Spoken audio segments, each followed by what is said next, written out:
Dilshad Ahmed RCB থেকে, আর এদিকে আছে ভুলকার ভাইজান কলকাতা থেকে। তো আমরা তাদের মুখে এখন তুলনামূলক আলোচনা শুনবো।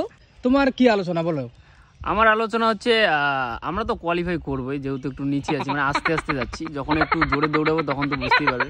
আর কেকেআর যতই উপরে থাকো আমরা তাদেরকে হারিয়ে দেবো। কেকেআর যেই বলুক না কেন, কেকেআরকে আমরা হারিয়ে দেবো। চ্যাম্পিয়ন কখনো নিতে পারবে, ফাইনালে যেতে পারবে না, দুইটা চান্স পেলেও ফাইনালে যেতে পারবে না কেকেআর। কেকেআর থেকে ভুলকার ভাইজান বলতেছেন যে কেকেআর এবার দারুণ ফর্মে আছে, এবার নাম্বার 1 পয়েন্ট টেবিলে কেকেআর 1 নম্বরে আছে। তো ভুলকার ভাইজান তোমার কি বক্তব্য? দেখুন, কেকেআর, আমি কেকেআর করবো, লড়বো, জিতবো রে, সেই শুরুবার থেকে আমরা আছি। আমার হার আলমে ছিলাম, আগে ছিলাম, আসি, থাকবো।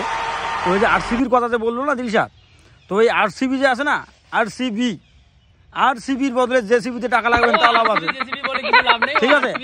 আরসিবি বলুক যাই বলুক, ওটা বানান ভুল, বানান জানে না, কিছু জানে না। কেকেআর আমরা জানি, কেকেআর ইংলিশ বানাইছে, কমজোর আছে ইংলিশে, তো কেকেআর জানে না ওগুলো বানান। একটা কথা বলি, ব্যাপারটা হচ্ছে আরসিবি যে কোমর ভেঙে গেছে, বিরাট কোহলি দুটো ম্যাচ ভালো খেলছে, শুধু বিরাট কোহলিকে ভরসা করে খেলা, পুরো 11টা প্লেয়ার কি ওখানে ঘোড়ার ঘাস কাটবে? মাঠের স্টেডিয়ামের কি ঘাস কাটবে? তাহলে এই সময় কলকাতা ট্রেন্ডিং এ আছে। আর সবচেয়ে বড় কথা, কলকাতার যে টিম মালিক বলিউড বাদশা শাহরুখ খান, আমরা দেখেছি তো এখন ট্রেন্ডিং এ আছে। এখন ট্রেন্ডিং এ আছে।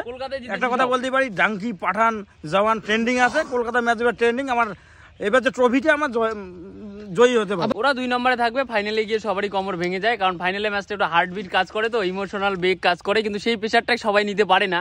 এগুলো একটা ম্যাচ হারলে পরে চান্স পায়, এই জন্য প্রেশার নিতে পারে, কিন্তু ফাইনালে প্রেশারটা আরসিবি ছাড়া কেউ নিতে পারে। মাঠের মধ্যে অনুষ্কা বিরাট কোহলি থাকুক, ঠিক আছে, একমাত্র যে শাহরুখ খান আছে, ওখানে যে একদম ময়দানের মধ্যে ঢুকলেই যে এনার্জিটা দিবে না, তখন ভিতরের মন থেকে শিউরে উঠবে, জিতুরে আমি কেকেআর।